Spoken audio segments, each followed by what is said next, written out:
জেলা থেকে সরাসরি শুরুতে যে খবরে নজর, প্রশান্ত বর্মনের আগাম জামিন খারিজ। বিচারপতি তীর্থঙ্কর ঘোষের দ্রুত বিধাননগর আদালতে আত্মসমর্পণের নির্দেশ দেওয়া হয়েছে। বারাসাত সেশন জাজের কড়া সমালোচনা বিচারপতি। বিধাননগরের সোনা ব্যবসায়ী খুনে অভিযুক্ত প্রশান্ত বর্মন, রাজগঞ্জের বিডিও অভিযুক্ত প্রশান্ত বর্মন। কথা বলবো সরাসরি, প্রথমেই অর্ণব হাজরা রয়েছেন সঙ্গে। অর্ণব,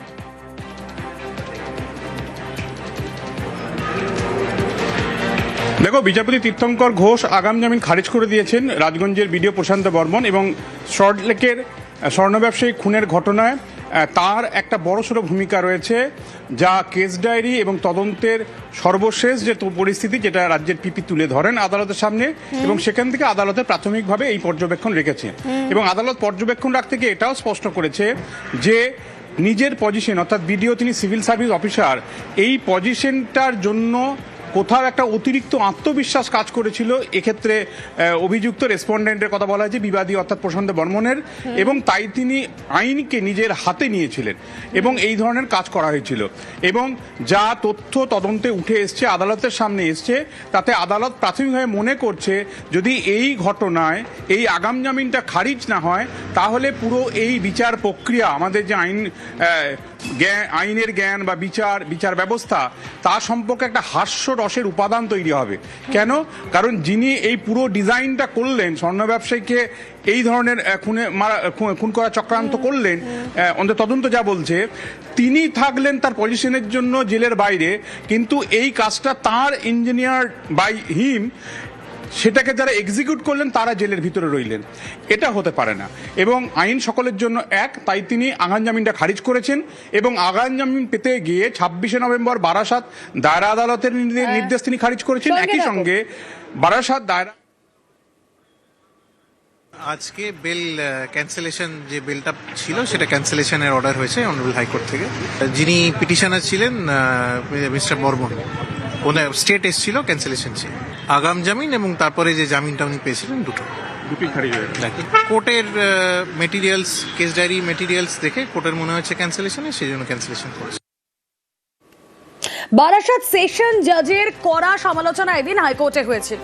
তার কারণ সেদিনকে বারাসাত সেশন জাজ যে নির্দেশ দিয়েছিলেন, সেই নির্দেশ খারিজ হয়ে গেল আজ। আর সেদিন সরকারি পক্ষের বিশেষ আইনজীবী বিভাস চট্টোপাধ্যায় কি বলেছিলেন শুনুন একবার। উনি বেল ফাইল করেছিলেন এবং সেই আবার পুরনো গ্রাউন্ড যে উনি ছিলেন না ক্রাইমের সময়।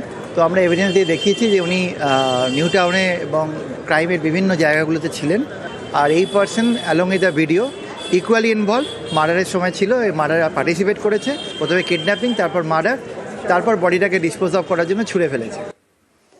প্রথমে কিডন্যাপিং, তারপর মার্ডার, তারপর দেহ গুম করার চেষ্টা, এই সমস্ত কিছুর তথ্য প্রমাণ বারাসাত সেশন জাজের কাছে দেওয়া হয়েছিল। কিন্তু তারপরেও জামিনের যে আবেদন তা গৃহীত হয়, জামিন পেয়ে যান অভিযুক্ত প্রশান্ত বর্মন। আর আগাম জামিনের এই আবেদন এবার খারিজ করে দিল আদালত। কথা বলবো সহকর্মী অর্ণব রয়েছেন সঙ্গে। অর্ণব, সেদিন সমস্ত কিছু ছিল যে কথা বিভাস চট্টোপাধ্যায় বলেছিলেন সেদিন, আজ আদালতের কি পর্যবেক্ষণ, হাইকোর্টের কি পর্যবেক্ষণ ছিল বারাসাত সেশন জাজের নির্দেশ নিয়ে? ঠিক এই জায়গাটাই তুমি বলতে চাইবো, অন্তত নির্দেশনামায় যেটা বিচারপতি লিখেছেন, যা এখনো আসেনি, হয়তো কিছুক্ষণের মধ্যে হাইকোর্টের ওয়েবসাইট এসে যাবে। The impugned order passed by the session judge lack comprehensive reasoning and relevant materials are perverse and set aside। অর্থাৎ এই বারাসাত দায়রা আদালতের যে বিচার ছিল, সেই বিচারটা বিপদগামী হয়েছে এবং বিচারে যে কম্প্রিহেনশন, অর্থাৎ যে যুক্তি থাকা উচিত একটা বিবেচনার জন্য, সেই যুক্তিগুলি ছিল না।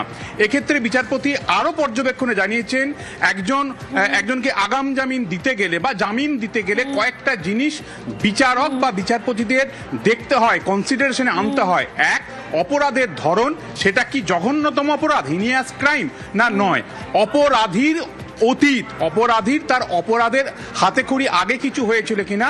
এক্ষেত্রে বিচারপতিরা বলেন হিস্ট্রি সিটার, অর্থাৎ অপরাধের পূর্ব অভিজ্ঞতা রয়েছে কিনা এবং তার সরাসরি এই অপরাধের ক্ষেত্রে যেটা নিয়ে মামলা সেখানে তার ভূমিকা কতটা, এই তিনটে জায়গা বিবেচনার প্রশ্নে বিপদগামী হয়েছে বারাসত দায়রা আদালত, তার এই নির্দেশনামার প্রাথমিক পর্যবেক্ষণে উল্লেখ করেছে। কাজেই বিচারপতি যেটা বলছেন ট্রাভেস্টি হতো, অর্থাৎ কোথাও একটা হাস্যরস তৈরি হতো। যিনি পুরো ডিজাইন করছেন এই সোনা লুট, স্বর্ণ ব্যবসায়ী খুন, এই পুরো ঘটনার তিনি তার সিভিল সার্ভিস এই পজিশনের জন্য জেলের বাইরে থাকবেন আর জেলের ভিতরে থাকবেন। জামিন খারিজ বিচারপতি তীর্থঙ্কর ঘোষের, কিন্তু এবার কি যা ইতিমধ্যেই হাইকোর্টের তরফ থেকে বলা হয়েছে, রাজগঞ্জের বিডিও অভিযুক্ত প্রশান্ত বর্মনকে 72 ঘন্টার মধ্যে আত্মসমর্পণের নির্দেশ দেওয়া হয়েছে। কথা বলবো, অনুপ প্রতিনিধি রয়েছেন সঙ্গে। অনুপ,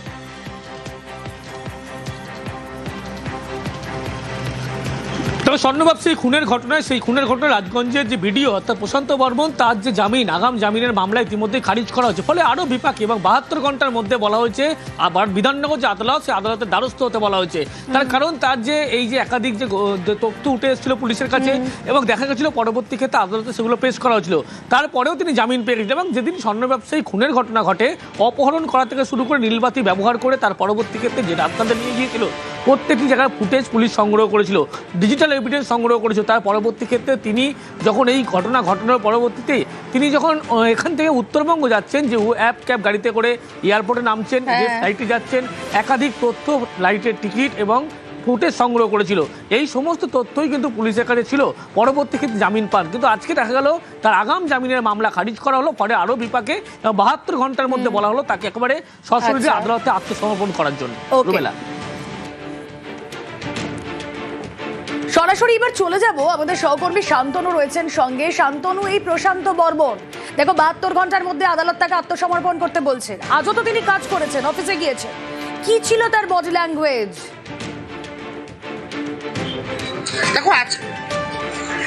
দেখো সকালের দিকে তিনি যখন কিছুক্ষণের জন্য অফিসে এসেছিলেন, তার বডি ল্যাঙ্গুয়েজ কিন্তু ছিল অনেকটাই স্বাভাবিক। তিনি একটি স্থানীয় স্কুলের অনুষ্ঠানেও কিছুক্ষণের জন্য গিয়েছিলেন, যোগ দিয়েছিলেন। তারপরে দুপুরের পর থেকে আর তাকে দেখা যায়নি এবং সন্ধ্যার পর তিনি কিছুক্ষণের সময়ের জন্য অফিসে এসেছিলেন বলে খবর, কিন্তু তারপরে কয়েক মুহূর্তের পরে কিন্তু তিনি বেরিয়ে যান। এখন কোথায় আছেন, কি করছেন, কোনোটা কিছু জানা যায়নি এবং অফিস মহলেও কিন্তু একটা গুঞ্জন ছড়িয়েছে যে এই আত্মসমর্পণের যে নির্দেশ জারি হয়েছে 72 ঘন্টার মধ্যে আত্মসমর্পণ করতে হবে, সেই ঘটনা জানতে পেরেই তিনি হয়তো কোথাও চলে গিয়েছেন বলে মনে করা হচ্ছে। কারণ আজকে যখন তিনি স্বাভাবিকভাবেই কিন্তু অফিসে এসেছিলেন, তবে বেশিক্ষণ সময় কিন্তু তিনি অফিসে ছিলেন না। পরে দুপুরের দিকে তিনি কিন্তু স্থানীয় একটি স্কুলের অনুষ্ঠানে এসেছিলেন, সেখানেও কিন্তু সামান্য সময় ছিলেন। নজর থাকবে তার গতিবিধির ওপর। এসআইআর এর খসড়া ভোটার তালিকা প্রকাশের পর নেতাজি ইন্ডোরে দলের বিএলএদের নিয়ে বৈঠকে তৃণমূল নেত্রী। বুথ স্তরের এজেন্টদের বাড়ি বাড়ি যাওয়া সহ একগুচ্ছ নির্দেশ দিলেন মমতা বন্দ্যোপাধ্যায়।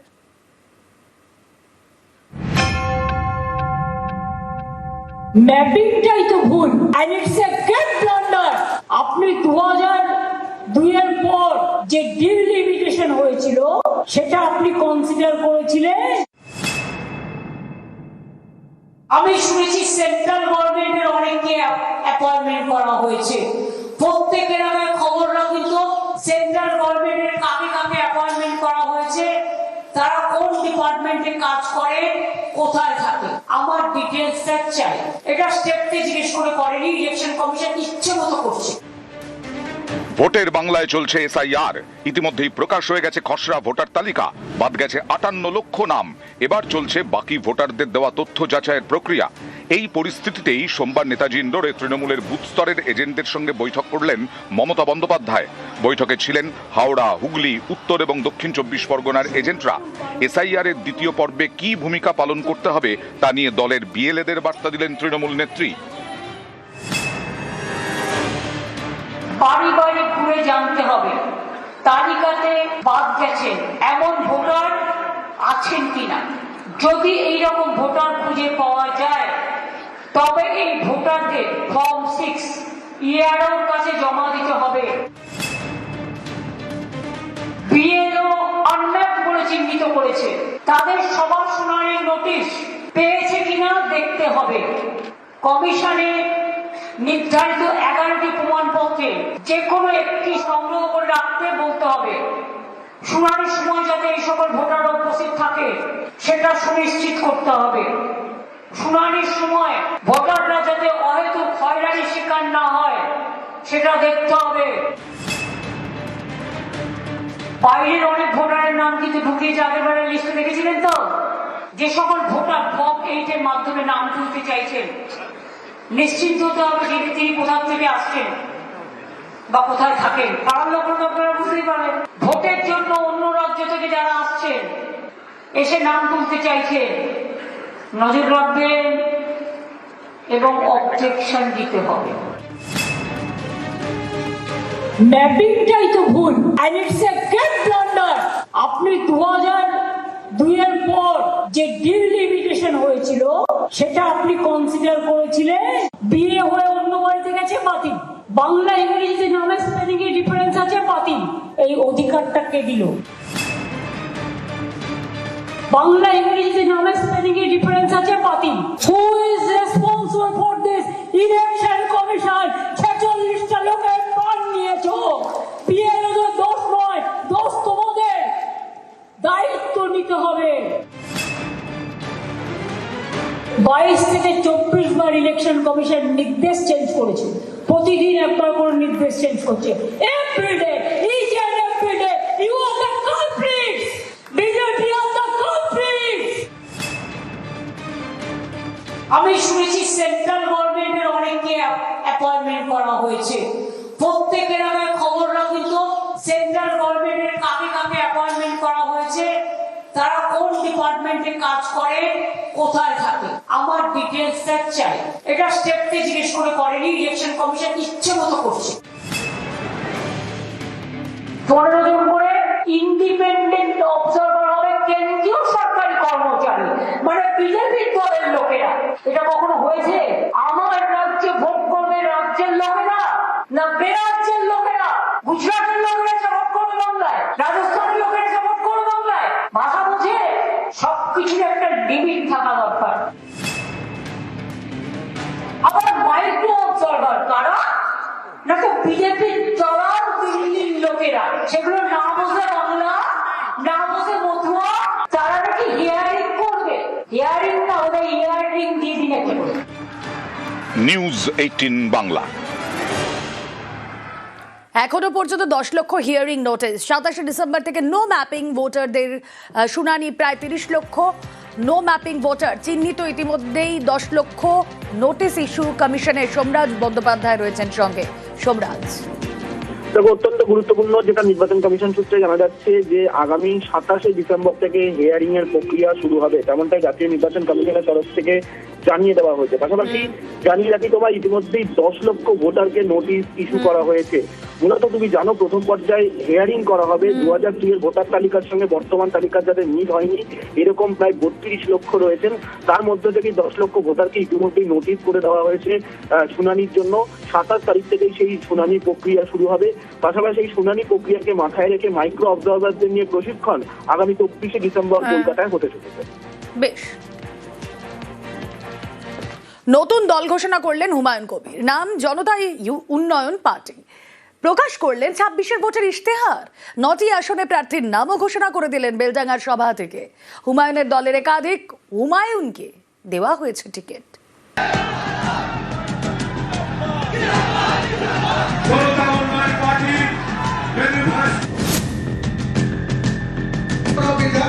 হুমায়ুন কবির মুর্শিদাবাদের ভরতপুরের বিধায়ক। সোমবার বেলডাঙ্গার সভা থেকে নতুন দল ঘোষণা করলেন, নাম জনতা উন্নয়ন পার্টি। চেয়ারম্যান হুমায়ুন নিজে।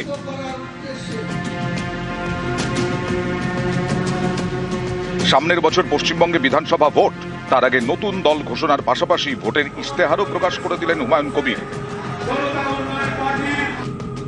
দল ঘোষণা, ইশতেহার প্রকাশ, 9 আসনে প্রার্থী ঘোষণা, কিছুই বাদ গেল না। হুমায়ুনের দলের প্রার্থী তালিকায় একাধিক হুমায়ুন। রেজিনগর এবং বেলডাঙ্গা এই 2টি আসনে জনতা উন্নয়ন পার্টির প্রার্থী হুমায়ুন কবির নিজে। ভগবানগোলা থেকে প্রার্থী আরেক হুমায়ুন কবির, যিনি ব্যবসায়ী। রানীনগর আসনে প্রার্থী এক চিকিৎসক, তাঁর নামও হুমায়ুন কবির। আমি নিজে আমার পার্টির চেয়ারম্যান হিসাবে 70 রেজিনগর এবং 71 বেলডাঙ্গা দুটো থেকে আমি লড়াই করব এবং জিতব। বিশিষ্ট ব্যবসায়ী ভগবানগোলা বিধানসভা 62 নম্বর বিধানসভা, ওনারও নাম হুমায়ুন কবির, উনি কন্টেস্ট করবে ভগবানগোলা বিধানসভা থেকে। আরেকজন ডাক্তার হুমায়ুন কবির, সেই ডাক্তার হুমায়ুন কবিরও রানীনগর বিধানসভা থেকে কন্টেস্ট করবে আগামী নির্বাচন। কলকাতা বালিগঞ্জ কেন্দ্রে যেখানে বামন সুপ্রিয় প্রার্থী আছে, নিশা চ্যাটার্জি গ্রামীণ খড়গপুরের প্রার্থী, আমাদের পশ্চিম মেদিনীপুরের আমাদের পার্টির জেলা সভাপতি, উনি কন্টেস্ট করবেন ইব্রাহিম হাজি। 54 মালদা বৈষ্ণবনগর মুস্তেরা বিবি মনীষা পান্ডে। 64 মুর্শিদাবাদ থেকে কন্টেস্ট করবে। মুর্শিদাবাদের ভরতপুরের বিধায়ক হুমায়ুন কবির এ মাসের শুরুতেই তাকে দল থেকে সাসপেন্ড করে তৃণমূল। সেই হুমায়ুনের এবার নতুন দল ঘোষণা। 2021 থেকে রাজ্যের শাসক দল উন্নয়ন নামক শব্দের প্রতি জোর দিয়ে যে কোনো নির্বাচনে লড়াই করতে চায়। হুমায়ুন কবিরের দল তার নিজের নামের ক্ষেত্রে উন্নয়ন শব্দকে জুড়ে দিয়ে কার্যত রাজ্যের শাসক দলকেই 2026 বিধানসভা নির্বাচনের আগে চ্যালেঞ্জ ছুড়ে দিল। অন্যদিকে রাজনৈতিক মহলের মতে তিনি যে প্রার্থী তালিকা ঘোষণা করেছেন বা দলের যে কমিটি ঘোষণা করলেন, সেখানেও সংখ্যালঘু মুখের বাইরে দাঁড়িয়ে যেভাবে হিন্দু মুখেদেরকে নিয়ে আসা হয়েছে, তাতে ধর্মনিরপেক্ষভাবে কিভাবে এই দল কাজ করবে সেই বার্তাও পরিষ্কার করে দেওয়া হয়েছে। ক্যামেরা অসিত দাসের সাথে আবির ঘোষাল ও প্রণব বন্দ্যোপাধ্যায়, নিউজ 18 বাংলা, মুর্শিদাবাদ। নতুন দল গঠনের দিন চ্যাংদোলা চ্যালেঞ্জ। শুভেন্দু অধিকারীকে চ্যালেঞ্জ হুমায়ুন কবিরের। সংখ্যালঘু এমএলএদের চ্যাংদোলা করে ফেলার নিদান। শুভেন্দুর নিদানের পাল্টা চ্যালেঞ্জ হুমায়ুনের।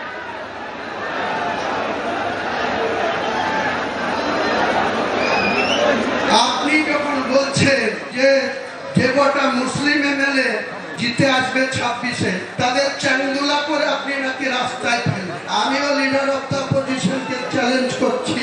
আমরা জিতে যাব এবং অধিকাংশই আমার দলে 100টা সিটে লড়ি, 100টা সিট গ্যারেন্টি জিতে যাব। সেখানে হয়তো 70 মুসলিম থাকবে, 30টাও হিন্দু থাকবে। আপনার বাবা শিশির বাবুর ক্ষমতা থাকলে আমার গায়ে হাত দিন, দেখবো আপনি কত বড় পালোয়ান বাংলার মেদিনীপুরের ছেলে। আমিও মুর্শিদাবাদের ছেলে। উনি জিতে আসুন, দেখা হবে। ওনার মনে হয় বুঝতে ভুল হচ্ছে। আমি এখানে যে বক্তব্যটা রেখেছি তৃণমূলের মুসলিম নেতাদের উদ্দেশ্যে রেখেছি, অ্যাজ এ হোল মুসলিম কমিউনিটির নামেও বলিনি। আর হুমায়ুন কবির যদি তৃণমূল না করেন, উনার গায়ে লাগারও কোনো কথা নয়। সমগ্র মুসলিম কমিউনিটি বা নৌসাদ হুমায়ুন কবিরদেরকে আমি বলিনি।